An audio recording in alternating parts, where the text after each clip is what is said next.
dans ce pays-là, il y avait un roi qui était corrompu. Il ne s'occupait pas, il maltraitait les gens.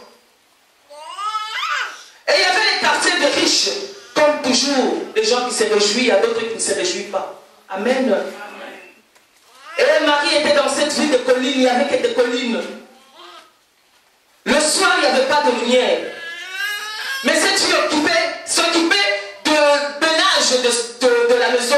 Il cherchait quoi faire pour satisfaire à ses parents. Il était là pour les parents, il était là, il regardait à Dieu, il était là, il priait normal comme nous prions. Mais chaque chose en son temps, dit Ecclésiaste. Amen. Un temps pour pleurer, il y a un temps pour se réjouir. Amen. La Bible dit, l'ange dit, réjouis-toi Marie, Dieu est avec toi.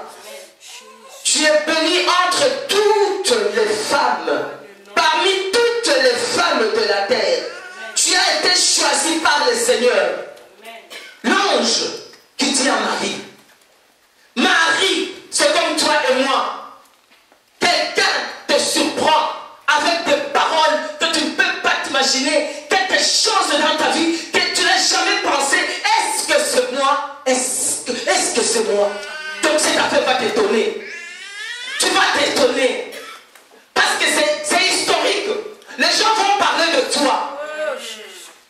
Mais l'ange, avec cette grâce qu'il avait, il a vu la bassesse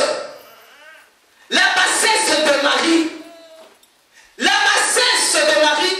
Mais il a regardé aussi les parents. Voilà pourquoi j'insiste pour le couple. Le couple doit rester fort. Amen. Le couple doit rester uni dans le Seigneur. Amen. Pour que cette bénédiction n'échappe pas. Amen. Puisqu'il y avait cette entente, puisqu'il y avait cette joie, cette paix, la présence de Dieu était tout le temps dans cette maison. Et de temps en temps, de l'autre côté, les gens se réjouissaient. Ils fêtaient. Mais Marie était là en train de s'occuper de soi, de son père et sa mère. Mais sa maman aussi ne s'y attendait pas, les parents ne s'y attendaient pas à cette surprise agréable. Un événement fantastique se prépare. C'est vrai, il y a un événement fantastique qui se prépare. Bien aimé, je te dis la vérité. Peu importe les temps, peu importe ce que les gens disent, peu importe ce que les gens te regardent, mais il y a quelque chose qui se prépare. Mais toi, tu ne connais pas. Moi non plus, je ne connais pas. Mais il y a quelque chose. Dieu le connaît. Dieu sait quand, je ne sais pas. Mais c'est aujourd'hui. Amen. Aujourd'hui, éternellement, il n'a jamais changé et il ne changera jamais. Amen. Il est un Dieu qui dit la chose et la chose s'accomplit. Le Dieu qui change l'impossible au possible. Amen. La Bible déclare, Marie dit l'ange dit à Marie, ne crains rien, sois en paix. Elle se demande, c'est quoi? Et ça lui dit, Mini. Oh, ma grand-mère, ça connaît qu'elle a là pour eux. Et où tu es? Mais toi, tu ne dois pas connaître où tu es, ce n'est pas ton problème. C'est le problème de Yoshua Mashiach. Parce que ta bénédiction ne viendra pas d'un homme. Parce que si ta bénédiction vient d'un homme, elle va parler. Mais cette bénédiction est tout droit du ciel. Amen. Alléluia. Amen. La Bible dit, Marie dit à l'ange, comment est-ce possible? Comment est-ce possible? Je ne suis pas enceinte. Je ne suis même pas mariée. Je suis vierge. Alléluia. Amen. Je suis vierge, mais je ne sais pas qu'est-ce qui va arriver. Je ne sais pas qu'est-ce qui se passe. Amen. Tu vas t'étonner, bien-aimé. Qu'est-ce qui se passe? Maintenant, il y a quelque chose que Dieu t'a choisi. Qu'est-ce qui se passe? Non, mais les yeux de Dieu sont sur toi. Qu'est-ce qui se passe? Ne te demande pas qu'est-ce qui se passe. Mais la chose va arriver. Amen. Mais cette chose doit accomplir. C'est maintenant. Bien-aimé, nous sommes en train de descendre au mois de décembre. Il nous reste 2 semaines. Mais avant cette semaine, tu affronteras. Amen. Alléluia. Amen. Alléluia. Amen. Mais la Bible dit, si tu regardes dans Jean chapitre 1er 46, il dit, Nathanaël lui dit, peut-il venir quelque chose de bon à Nazareth? Philippe lui répondit, viens, tu verras. Amen. Peut-il venir quelque chose de bon sur ta vie?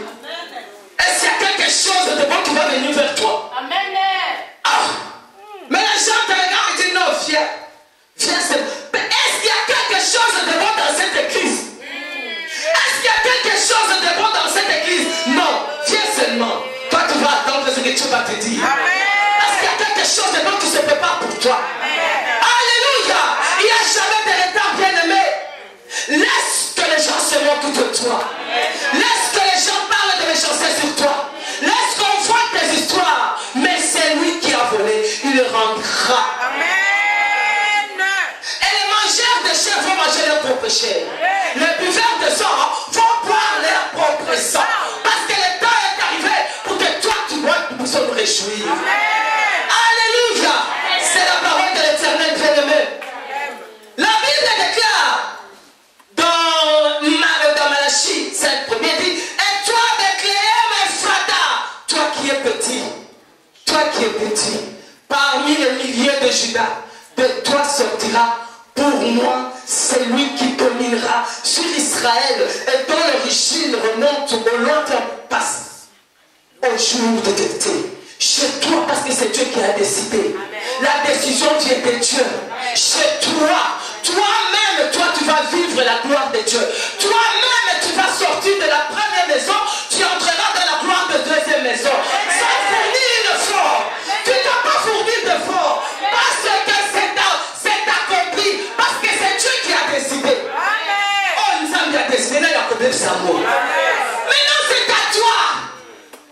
La Bible dit, cet événement, Marie était sur pause pris. Et les parents, moi je me demande comment est-ce que les parents de cette fille étaient. Marie, elle a donné gloire aux parents. Amen. Cette gloire, elle a ramené aux parents la gloire de la deuxième maison. Et cette gloire de la première maison, la gloire de honte. La première maison, la honte. La première maison, le pleur. Mais elle a quitté la gloire de la première maison pour entrer dans la gloire de la deuxième maison. C'est maintenant toi et moi. Tu entreras dans la gloire de la deuxième maison, je te l'ai dit en vérité.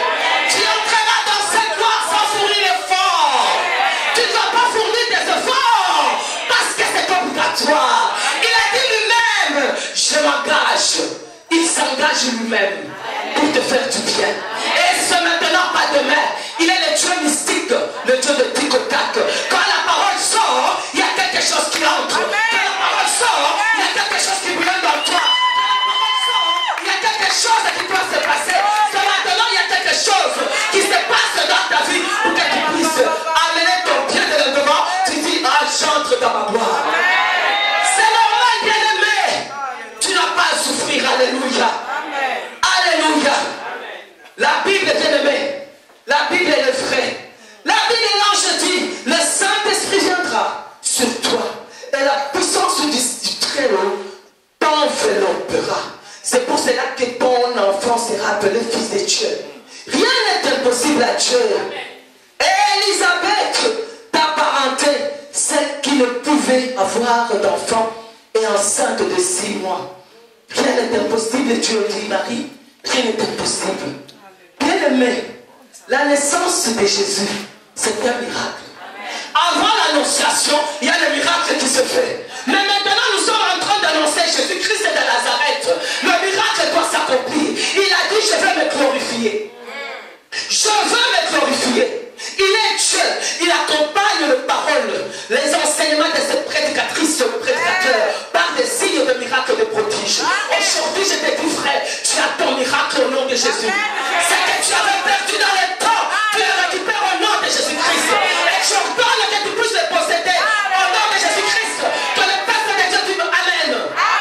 Que le peuple de Dieu dise Amen avec grâce. Que le peuple de Dieu dise avec la grâce.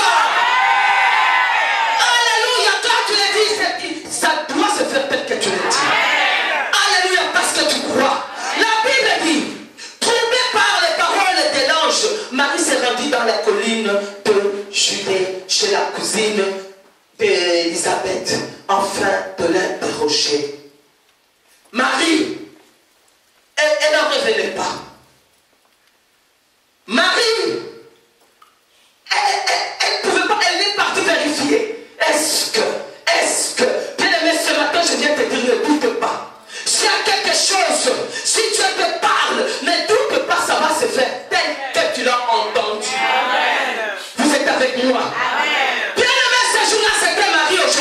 toi. Je regarde dans la Bible, bien-aimé, Ruth, il avait pris une décision de suivre Naomi. Naomi qui était partie, il a quitté Jérusalem pour rentrer à Moab. Elle est rentrée à Moab avec son mari, ses enfants. Et arrivée là-bas, elle s'est réjouie. Et puis après, tout était parti. Son mari était mort. Les enfants sont morts. Elle est restée seulement avec ses belles filles, Olpa et Naomi. Non, qui ça? Olpa et Ruth. Vous êtes très intelligent. Elle est restée avec Olpa et Ruth. Et Naomi était seule. Elle commençait à prendre même des masques de vieillesse. Elle était devenue très pauvre. Mais un jour, elle s'est décidée de rentrer à Jérusalem pour aller chercher du pain. Et elle dit à Jérusalem, elle commence à donner du pain. Mais la vie chrétienne, c'est une décision. Amen. Il faut savoir se décider, savoir s'élever et décider d'aller de l'avant. Quand Naomi a su qu'il y avait du pain, elle voulait rentrer absolument à Jérusalem. Et elle a dit à Ruth et Olpa, vous pouvez rentrer, moi je ne peux rien faire. Olpa et Ruth, qu'est-ce qu'ils ont fait? Ils ont pleuré. Il y a des chrétiens, tu arrives, tu dis Alléluia, Alléluia, Alléluia. Allez à l'extérieur, tu vois autre chose. Dans la vie, bien-aimée, c'est la décision. Dans la vie, il faut apprendre à s'élever et faire le pas. Ruth s'est levée, il a fait le pas. Naomi s'est levée, il a fait le pas. Et Ruth a suivi Naomi jusqu'à ce que Naomi a rencontré Boaz. Ruth a rencontré Boaz. Aujourd'hui, bien-aimé, tu dois rencontrer ton Boaz. Il faut que cet événement arrive dans ta vie. Marie était là. Marie ne s'y attendait pas. Marie est pauvre. Il a dit, moi je suis une ordinaire. Famille ordinaire. Qu'est-ce qui peut? Et pourquoi? Comment? Ce n'est pas ton problème de te poser des questions. Dieu a déjà décidé sur ton sort. Ta doit s'accomplir. Certainement, tu n'as pas à souffrir, tu n'as pas à fournir d'efforts, parce que lui-même a décidé dans ta vie de te bénir. Alléluia. On t'a assez humilié. Les gens se sont moqués. Les gens ont parlé. Bien-aimé, dans le froid tu étais là. Pendant la saison de pluie tu es là. Tu dis Seigneur, Seigneur, c'est quand? C'est quand, Seigneur? Quand est-ce que ça peut arriver? Mais toi, tu continues à rester à demeurer fidèle comme Marie est restée au pied de Jésus. Amen. Et quand Marie est restée au pied de Jésus, il y a eu son frère que Jésus-Christ a ressuscité. Amen. Quand tu vis, bien-aimé, tu marches avec la parole de Dieu et Dieu agira en ta faveur. Aujourd'hui, Dieu va agir en ta faveur. Aujourd'hui, Dieu agira en ta faveur, bien-aimé. Aujourd'hui, tu dois te réjouir, bien-aimé. La parole de Dieu est en train d'entrer dans ta vie. La parole de Dieu vient changer ta vie. La parole de Dieu veut te prendre, t'élever. Tu dois quitter du minimum au maximum. Alléluia. Marie, troublée par les paroles, elle est partie voir Élisabeth, sa cousine. Le miracle, c'est là dans la famille.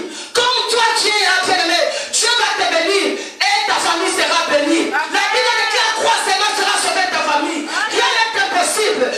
Élisabeth, c'était la cousine à Marie. Nous sommes en train de descendre au mois de décembre. Nous descendons avec Jésus. Nous avons planté notre vie sur Jésus. C'est lui qui est le rocher. C'est lui qui est le socle. C'est lui Dieu. Nous avons marché